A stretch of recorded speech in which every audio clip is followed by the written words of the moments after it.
ზოგიერთ რაიონში რუსული ძალები უკრაინელებს რიცხობრივად 8-ჯერ აღემატებიან. მოსკოვის დომინირება ფრონტზე გრძელდება, ხოლო ვლადიმერ პუტინის მიზანი უცვლელი რჩება. უკრაინის დაშლა რუსეთის უძველესი სტრატეგიის გამოყენებით. მტრის წინააღმდეგ დაუსრულებელი ხორცის ტალღების გადასროლით და მნიშვნელობა არ აქვს, თუ რამდენი ადამიანის სიკვდილი დასჯება ეს გამარჯვება. ეს არის მსხვერპლი, რომლის გაღებისთვისაც პუტინი მზად არის. თუმცა ეს გაცვლა ცალმხრივი აღარ არის. უკრაინა ცდილობს მოწინააღმდეგის გატეხვას. არა მოსკოვში შეჭრით, როგორც ეს ნაპოლეონმა გააკეთა ერთ დროს, არამედ რუსეთის სახელმწიფოს ყველაზე მგრძნობიარე წერტილებზე ზუსტი დარტყმებით. კიევის მიერ ნავთობგადამამუშავებელ ქარხნებზე დრონების და სარაკეტო თავდასხმების კამპანია შენელების ნიშნებს არ აჩვენებს და ახლა საწვავის საწყობებსა და ელექტროქვესადგურებზეც ვრცელდება. რუსეთის ეკონომიკა ყველანაირად ცდილობს თავის გადარჩენას, თუმცა ეს სულ უფრო და უფრო რთულდება. ქვეყანა სტაგფლაციისკენ მიექანება. მოდით განვიხილოთ ფრონტი და არა მხოლოდ ნულზე, არამედ მის მიღმაც.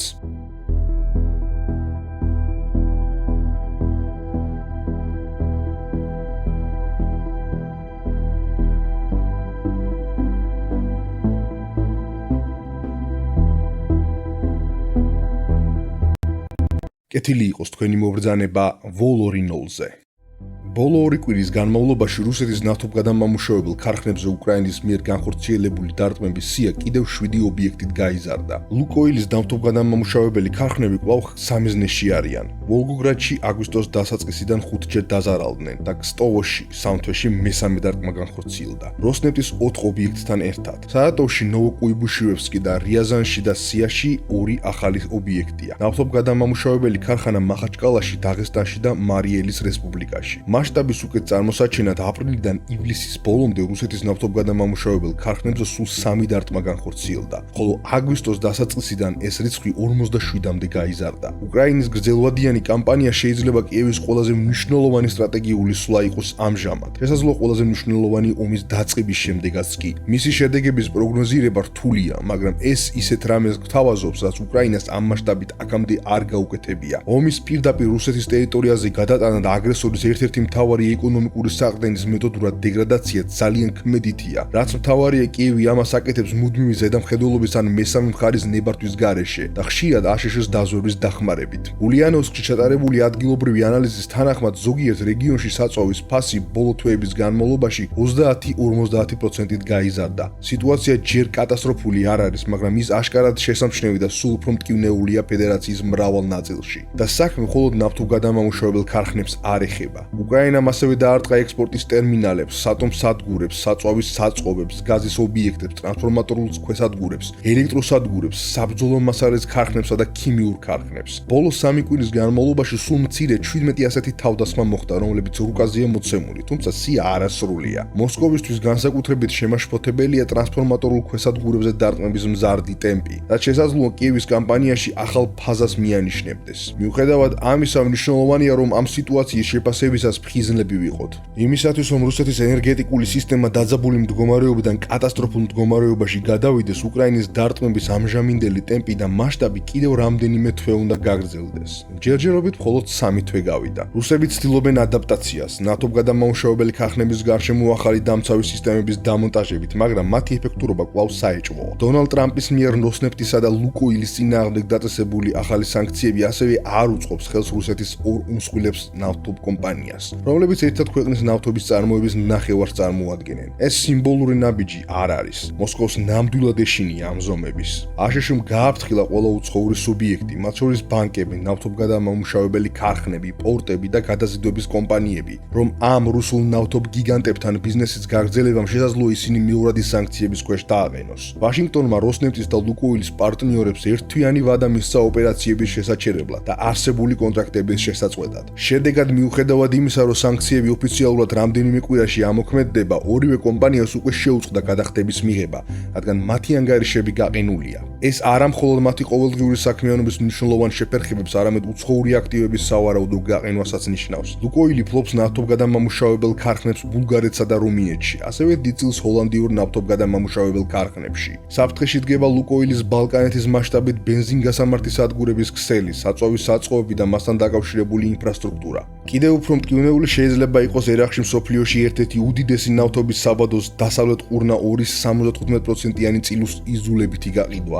ეს არის ტრამპის ადმინისტრაციის დროს რუსეთის წინააღმდეგ დაწესებული პირველი სანქციები და თან საკმაოდ მძიმე დარტყმის მქონე სანქციები. განცხადების შემდეგ როსნეფტმა და ლუკოილმა $11 მილიარდ მეტი საბაზრო ღირებულება დაკარგეს. თუმცა შესაძლოა ყველაზე მნიშვნელოვანი ინდოეთთან ვაჭრობისთვის პოტენციური უარყოფითი გავლენა იყოს. ნიუ-დელი რუსეთის ნავთობის ფასდაკლებული ექსპორტის დაახლოებით 40%-ს ყიდულობს.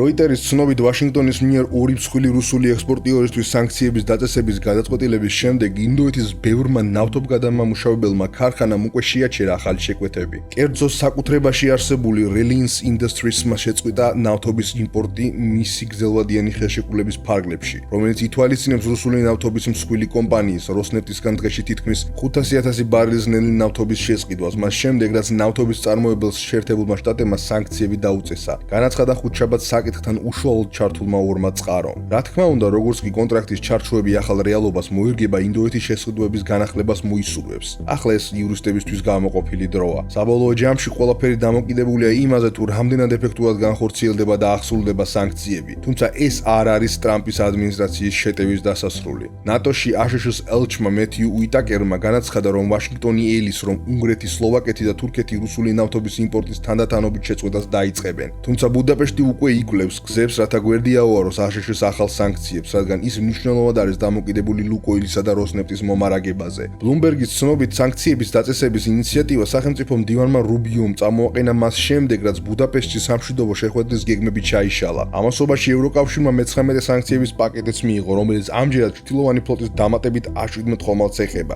რითაც გემების საერთო რაოდენობა დაახლოებით 560-მდე იზრდება. ბრიუსელი ასევე გეგმავს იმ გემების ინსპექტირების გაძლიერებას, რომლებსაც შეუძლიათ რუსეთთან ჩრდილოვანი ფლოტის მომსახურება. ევროპის საგარეო საქმეთა სამსახურის დეკლარაციის მიზანია ყალბი გემების რეგისტრაციის წინააღმდეგ ბრძოლა და იმ ფირმებისთვის სანქციების დაწესება, რომლებიც ჩრდილოვან ფლოტს ამ შესაძლებლობებს აძლევენ, მათ შორის სადაზღვევო კომპანიები, ბროკერები და გემების მართვის კომპანიები. როგორ მუშაობს სქემა პრაქტიკაში? ბლოგი Oil Not Dead ამ სქემას ნათლად აღწერს. რუსეთის ამჟამინდელი წარმოების დაახლოებით 70%-ს, ანუ დაახლოებით 3,4 მილიონ ბარელს დღეში აკონტროლებენ სახელმწიფო და მასთან აფილირებული ფირმები. როსნეფტი, გაზპრომი და ლუკოილი დასავლეთ სავაჭრო პარტნიორების დაკარგვის შემდეგ სავაჭრო აქტივების დიდი ნაწილი დუბაიში გადავიდნენ, სადაც DMCC-ში დაახლოებით $15,000 შესაძლებელია შეიქმნას ფიქტიური კომპანია, რათა სანქცირებული ნავთობის გარიგებები განახორციელონ. ფიქტიური ფირმებისა და შუამავლების ქსელი ხშირად ყოფილი ლონდონელი და ჟენეველი ტრეიდერები, ახლა რუსული ფირმების სახელით ახორციელებენ ტრანზაქციებს. მთავარი მექანიზმი მრავალშრიანი საკუთრების გადაცემაა. კასრი, ანუ ბარელი, ოფიციალურად უღრჯენარ სამჯერ გადანაწილდება პრიმორსკის პორტსა და ინდოეთში, ან ჩინეთში მყოფ მყიდველებს შორის. ინოისები, ტვირთის ზედანადები და გარანტიები განმეორებით იწერება როსნეფტის კვალის წასაშლელად. ამ ეტაპზე ჩრდილოვანი ფლოტი სავარაუდოდ 600-დან 1400-მდე გემს ითვლის. შედეგად ნავთობი კვლავ აგრძელებს დინებას, თუმცა მზარდი ფასით. ტრანსპორტირებას ნეიტრალური დროშებით მოძრავი ხშირად დაუზღვეველი ტანკერები ახორციელებენ. გადახდები დოლარის სისტემის გვერდით ავლით ხორციელდება რუპიებში, იუანებში, ოქროში ან კრიპტოვალუტაში. შედეგად რუსული ნავთობი აგრძელებს მოძრაობას, თუმცა უფრო მკვეთრი ფასდაკლებით და ლოგისტიკური ხარჯების ზრდით. აშშ-სა და ევროკავშირის ახალი სანქციები მიზნად ისახავს არა იმდენად თავად წარმოების შეზღუდვას, არამედ შუამავლების ამ ქსელის ჩახშობას, გემების მომსახურებისა და დაფინანსების არხების სამიზნეს დასახვით, რომლებიც ვაჭრობას ინარჩუნებენ. რეალური პრობლემა ბარილში კი არა იმ ადამიანებში და ინსტიტუტებშია, რომლებიც მათ გადაადგილების საშუალებას აძლევენ. 2022 წლიდან სექტორის მთლიანი ზარალი $100 მილიარდ აჭარბებს. საერთო ჯამში ნავთობგადამამუშავებელ ქარხნებზე დარტყმები და სანქციები დიდ ზიანს აყენებს რუსეთის ფედერალურ ეკონომიკას.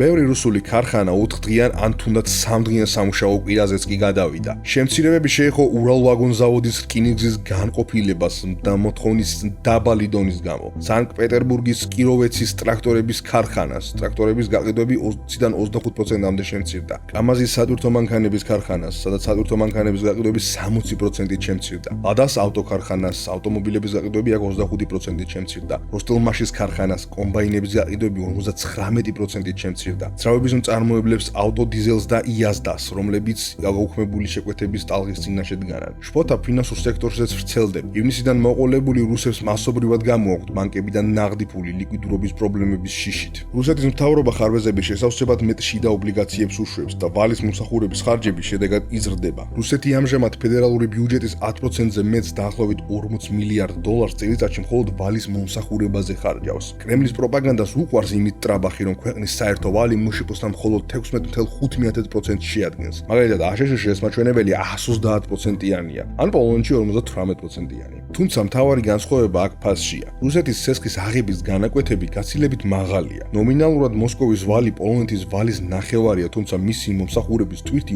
ორჯერ უფრო მძიმეა. ზეწოლის შესამსუბუქებლად ფინანსთა სამინისტრომ დღგ 22%-მდე გაზარდა და საპროცენტო განაკვეთები 9% პუნქტით 16.5%-მდე შეამცირა, რათა შფოთვით შეპყრობილ ეკონომიკას ცოტა უდენი გამოცოცხლების შესაძლებლობა მისცეს. რას ნიშნავს ეს ყველაფერი? მაკროეკონომიკური ანალიზისა და მოკლებადიანი პროგნოზების ცენტრი, რომელიც 2001 წელს რუსეთის ამჟამინდელმა თავდაცვის მინისტრმა ანდრეი ბელოუსოვმა დააარსა, აფრთხილებს მოახლოებული რეცესიის, ან თუნდაც სტაგფლაციის შესახებ, რაც ფასების ზრდისა და ეკონომიკური ზრდის შენელების ნაზავს წარმოადგენს. მნიშვნელოვანია, რომ რუსეთის ბანკმა თავად დაადასტურა ეს რისკი. 24 ოქტომბერს გამოქვეყნებულ ყოვლისმომცველ ანგარიშში ბანკი აცხადებს, რომ სარისკო სცენარის შემთხვევაში რუსეთის მშპ სავარაუდოდ მომავალ წელს 2.5-3.5%-ით, ხოლო მომდევნო წელს 2-3%-ით შემცირდება. პიკში 2026 წლის მეოთხე კვარტალში კლების ტემპი 6 ან 7% იქნება. ოფიციალური ინფლაცია დაახლოებით 20%-მდე გაიზრდება. ეს სცენარი სანქციების უფრო ძლიერ ზეწოლას, ნავთობის ფასების ბარელზე $40 დაბლა და შესაბამისად ექსპორტიდან შემოსავლების $100 მილიარდ მეტის დაკარგვას გულისხმობს. ყველაზე ოპტიმისტური საბაზისო სცენარის შემთხვევაშიც კი რუსეთის ბანკი აღწერს იმას, რასაც დასავლელი ეკონომისტები სტაგფლაციას უწოდებენ. მაღალი ინფლაცია მინიმალურ ზრდასთან და შეზღუდულ კრედიტებთან ერთად. ზრდა სავარაუდოდ 0.5-დან 1%-მდე იქნება, თუმცა უნდა აღინიშნოს, რომ ეს წილად განპირობებულია არაპროდუქტიული იარაღის წარმოებით. საპროცენტო განაკვეთები სავარაუდოდ მომდევნო 2 წლის განმავლობაში 13-19%-ის დონეზე დარჩება, რათა ასახოს რეალური ინფლაციის მაჩვენებელი. ამ ფონზე გასაკვირი არ არის, რომ სამხედრო კონტრაქტებიც კი მცირდება. რუსეთის ბევრმა რეგიონმა სამხედრო სამსახურში გაწვევის ბონუსები 80%-მდე შეამცირა. სარატოვში რია ნოვოსტის ცნობით ისინი 5-ჯერ შემცირდა. ორენბურგშიც იგივე ტენდენცია შეინიშნება. დაახლოებით $28,000 ეკვივალენტიდან მხოლოდ $5,000-მდე შემცირდა გაწვევის ბონუსები. მოხალისეთა ანაზღაურების შემცირება ხდება იმის მიუხედავად, რომ ომი რუსეთის ფედერალური ბიუჯეტის აბსოლუტურ პრიორიტეტს წარმოადგენს. გაცილებით უფრო დიდს, ვიდრე ოფიციალური მონაცემებით ჩანს. როგორც კალიფორნიის უნივერსიტეტის წარმომადგენელი ბრანისლავ სლავჩევი აღნიშნავს, კრემლი ომზე მშპ-ს დეკლარირებულ 7%-ზე გაცილებით მეტს ხარჯავს. ფარული ხარჯების გათვალისწინებით ფედერალური ბიუჯეტის თითქმის 30% გასაიდუმლოებულია. მთლიანი ხარჯები დაახლოებით $297 მილიარდ-მდე, ანუ მთლიანი შიდა პროდუქტის 14%-მდე იზრდება. ამგვარად რუსეთის ეკონომიკური მდგომარეობა ილუზიაა, რომელიც ომის დროს ფარულ დაფინანსებაზე აგებული. ბანკები თავდაცვის ინდუსტრიას იაფის სესხებით ამყარებენ, ამავდროულად კი სამოქალაქო ეკონომიკისთვის კრედიტების გაცემას ამკაცრებენ. წარმოებას ახშობენ და ფარულ ვალს ზრდიან. სლავჩევის თქმით, ომის დასრულების შემდეგ ეს სისტემა დაინგრევა. სამხედრო კონტრაქტების დაკარგვა საბანკო სექტორში უზარმაზარ ხვრელებს გამოავლენს, რაც მთავრობას გადასახადის გადამხდელებისა და სოციალური ხარჯების ხარჯზე მის გადარჩენას აიძულებს. ეს კიდევ ერთი მიზეზია, რის გამოც მოსკოვი ომის დასრულებას არ ჩქარობს. რუსეთის ეკონომიკის პერსპექტივიდან ომი უნდა გაგრძელდეს. შესაძლოა იგივე ითქვას ბრძოლის ველის პერსპექტივიდანაც. კრემლი აგრძელებს იმპერიული ომის ორი ძირითადი ხაზის გამოყენებას: მდგრადი საჰაერო თავდასხმები და დაუნდობელი ზეწოლა ფრონტის ხაზზე. პირველ საკითხთან დაკავშირებით უკრაინსკაია პრავდას თანახმად რუსეთმა ბოლო დროს შეცვალა ტაქტიკა უკრაინის ელექტროექსელის წინააღმდეგ. სხვადასხვა რეგიონებზე მაღალი ინტენსივობის დარტყმებიდან გადავიდა კონკრეტული რეგიონების ელექტრომომარაგების მეთოდურ განადგურების კამპანიაზე. ძირითადი სამიზნეებია საზღვრო ოლქები, როგორიცაა სუმი და ჩერნიგოვი, ასევე ხარკოვი, ზაპოროჟია და ნიკოლაევი. თავდასხმები როგორც წესი იწყება 10-40 დრონის ხროვით, რასაც მოყვება სარაკეტო დარტყმები. კრემლის მიზანია დომინოს ეფექტის გამოწვევა. უკრაინის ელექტროგადამცემი ქსელის ორ ზონად გაყოფა: ენერგომოხმარების ნაკლებობის მქონე აღმოსავლეთი და ჭარბი ენერგომოხმარების დასავლეთი, რომლებიც მხოლოდ დაზიანებული გადამცემი ხაზებით იქნებიან დაკავშირებული. ზამთრის მოახლოებასთან ერთად ოფიციალური პირები ემზადებიან შესაძლო ცვალებადი გათიშვებისთვისაც. 4 საათი ელექტროენერგიის გარეშე, 2 საათი ელექტროენერგიით. ეს რა თქმა უნდა რეგიონების მიხედვით. პრობლემა ის არის, რომ უკრაინის თავდაცვითი მზადება საკმაოდ მდორეა. დაახლოებით 80 მაღალი ძაბვის ქვესადგურის უზრუნველყოფის პროგრამა დაუმთავრებელი რჩება. პერსონალის გადაადგილებისა და დაფინანსებასთან დაკავშირებული დავების ფონზე კრიტიკული ინფრასტრუქტურის დაცვა კვლავ ვერ აკმაყოფილებს ქვეყნისთვის გადაუდებელ საჭიროებებს.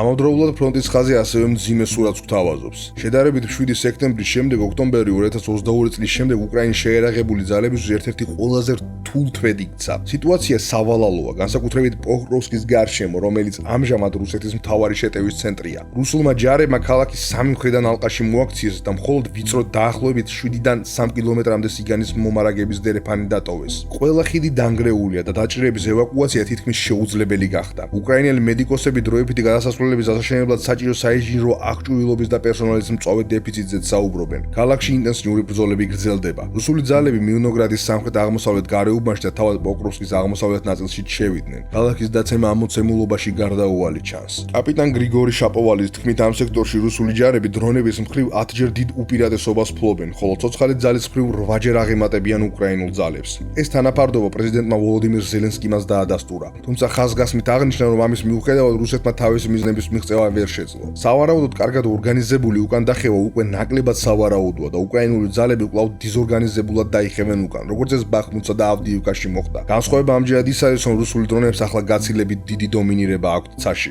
მეორე კრიტიკული წერტილი ოსკილის მდინარის მარცხენა სანაპიროა კუპიანსკის მახლობლად, სადაც უკრაინელი ჯარები ამჟამად ისეთ სიტუაციაში აღმოჩნდებიან, რომელიც 2022 წელს ხერსონში რუსეთის პოზიციას მოგაგონებთ. დანგრეული საბორნე გადასასვლელები და მიწოდების ხაზებზე დაუნდობელი დრონების დარტყმები საბრძოლო მასალის მიწოდებასა და სამედიცინო ევაკუაციას აფერხებს. უკრაინელი ინჟინრების მიერ შეკეთებული ხიდები რამდენიმე საათში артиლერიის ცეცხლითა და პლანირებადი ბომბებით კვლავ ნადგურდება. კრემლის ძალები ასევე აქტიურობენ კონსტანტინივკასა და ლიმანის მახლობლად. უკრაინა აგრძელებს შეზღუდული კონტრშეტევების განხორციელებას. ბოლო დღეებში მან დაიბრუნა კუჩერევიარი და სუხოცკე დობროპილიასთან ახლოს, რითაც რუსეთის ძალებს მნიშვნელოვანი დანაკარგები მიაყენა. ზოგიერთი შეფასებით შეჭრის დაწყებიდან მოყოლებული დანაკარგებმა უკვე 1 მილიონს გადააჭარბა. The Economist-ის შეფასების სტატიაში, რომელიც საკმაოდ შთამბეჭდავი სათაურით არის გამოქვეყნებული, რუსეთის ბოლო დიდი შეტევითი ოპერაცია უკრაინაში კვლავ თითქმის ნულოვანი შედეგით დასრულდა. ავტორები ძალიან შორს მიდიან და აცხადებენ, რომ ფრონტზე რუსეთის დანაკარგები უკრაინის დანაკარგებით დაახლოებით 5-ჯერ აღემატება. მათი დასკვნები ეფუძნება დასავლური მთავრობებისა და დამოუკიდებელი მკვლევარების დაახლოებით 200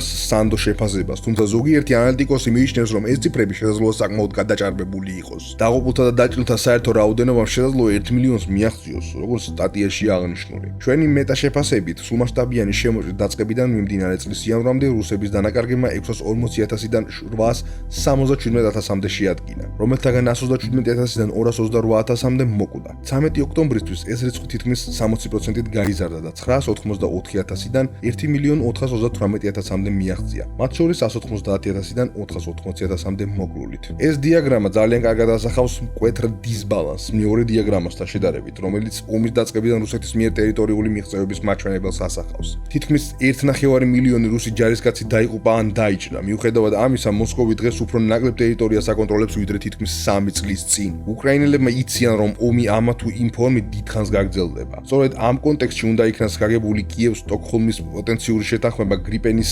გამანადგურებლების მიწოდებასთან დაკავშირებით. ინტერესის შესახებ წერილის თანახმად უკრაინა გამოთქვამს ინტერესს მომავალ წლებში 100-დან 150-მდე შვედური გამანადგურებელი შეიძინოს. პირველ თვითმფრინავებს უკრაინაში ჩასვლა კი 2026 წლის დასაწყისშია მოსალოდნელი. გრიპენი უკრაინის პირობებში F-16-ზე უკეთეს პლატფორმად მიიჩნევა. მისი მომსახურება უფრო ადვილია, მისი აფენა შესაძლებელია ჩვეულებრივი მაგისტრალებიდან და ზოგადად უფრო ადაპტირებადია ადგილობრივ ინფრასტრუქტურასთან. მთავარ გამოწვევად რჩება გაყინული რუსული აქტივებით დაფინანსების საკითხი და წარმოების მოცულობა. სააბი წარმოების გაორმაგებას გეგმავს, თუმცა აქამდე წელიწადში მხოლოდ დაახლოებით 18 თვითმფრინავს აწარმოებდა. საინტერესოა, რომ შვედეთი როგორც ამბობენ, მზადაა წარმოების ნაწილი უკრაინაშიც კი განათავსოს. თუმცა ფასი და მოქნილობა არ არის ერთადერთი მიზეზი, რის გამოც კიევმაში ვაშინგტონის ნაცვლად სტოკჰოლმი აირჩია. ორ ქვეყანას, უკრაინასა და შვედეთს, რუსეთთან დაკავშირებით ღრმა სტრატეგიული თანხმედრა აკავშირებს, რაც იმას ნიშნავს, რომ პრეზიდენტ ზელენსკის შეუძლია ამ პარტნიორობის გაგრძელება, მაგალითად ვაშინგტონში პოლიტიკური განწყობის სვალებადობის შიშის გარეშე. ამგვარად ომი გაგრძელდება, რადგან ასეც უნდა იყოს. დონალდ ტრამპმაც კი, რომელიც ნობელის მშვიდობის პრემიაზე ოცნებობდა და ეხლაც ოცნებობს,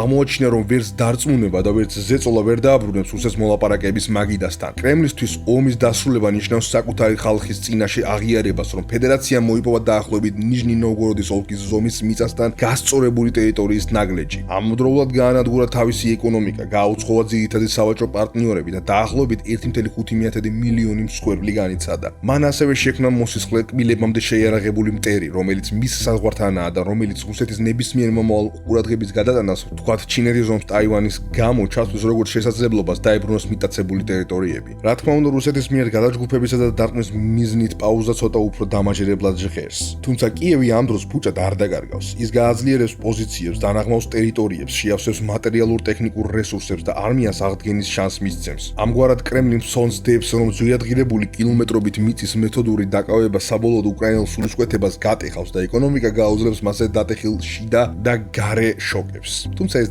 ძალიან სარისკოა. როგორც ადმირალმა სერ ტონი რადაკინმა, დიდი ბრიტანეთის თავდაცვის შტაბის ყოფილმა უფროსმა ირონიულად თქვა: ლოგოკინა რუსეთის დონის როსტოვიდან 2022 წლის 24 თებერვალს რო გასულიყო, ახლა ის უკრაინას და ნახევარ პოლონეთს გადაკვეთდა. სხვა სიტყვებით რომ ვთქვათ, რუსეთი ლოგოკინაზე გაცილებით ნელა მოძრაობს. თუმცა კარგი ის არის, რომ მხოლოდ რუსეთი არ ცდილობს მოწინააღმდეგის გატეხვას. უკრაინა თითქმის სარკისებურ სტრატეგიას მისდევს. რუსეთის კრიტიკულ ინფრასტრუქტურაზე თანმიმდევრული დარტყმებით კიევი იმედოვნებს, რომ მოულოდნელად კრიზისს გამოიწვევს, რამაც შეიძლება ფედერალური სახელმწიფო დაშალოს, ან თუნდაც დააჩოქოს. სწორედ ამიტომ უკრაინა მზადაა თანდათანობით უკან დაიხიოს. ის დროს იგებს, რათა თავისი გრძელვადიანი კამპანიით კრემლი დაამარცხოს. საბოლოო ჯამში ეს არის გამოფიტვის ომი. გამოსცა საზოგადოების უნარისა გაუძლოს ტკივილის უფრო მაღალ ზღურბლს. როგორც დევიდ ლუი ჯორჯმა თქვა, ერების სული არ კვდება, როცა ისინი მიწას კარგავენ. ის კვდება, როცა ისინი ნებდებიან. და მე მჯერა, რომ უკრაინა არ დანებდება. იბრძოლებს გამარჯვებამდე. გმადლობთ, რომ ვიდეოს უყურეთ ბოლომდე. გამოიწერეთ არხი,